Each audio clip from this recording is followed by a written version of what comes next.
Regina Bicol. Bigyan natin siya ng masigabong palakpakan.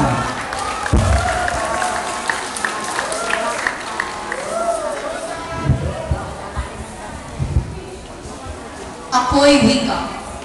Wikang Pilipino ang aking pangalan. Ipinanganak ko itong kalayaan. Ako ang ina at siyang dahilan ng pagkakaisa at ng kasarinlan. Sapagkat ako nga ang siyang tumanglaw sa bansang tahanang iyong tinatanaw. Katulad ng ina, sa iyo ay ilaw, nagbibigay sigla, puting sumasaklaw. Ako rin ang ama at naging haligi ng mga sundalo at mga bayani. Sa sundalo noon, sa araw at gabi, ako ang sandatang nagtaas ng puri. Pagkat akong wika ang lakas mo't tuwa, ako'y lakas itong pisik mo at diwa.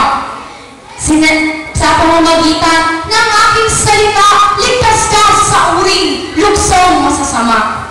Sinalita ako at gamit ng lahat upang mga taksil ay maisiwala. Sa Luzon, Visayas, sa lahat ng syudad, ako, pati sa Mindanao, ako ay nangusap. At nakamit mo na ang hangad na laya mula sa dayuhang sakim at masama. Piling na sumako sa bayan at bansa, di kadlings lumiwanag, pintig ay huminga.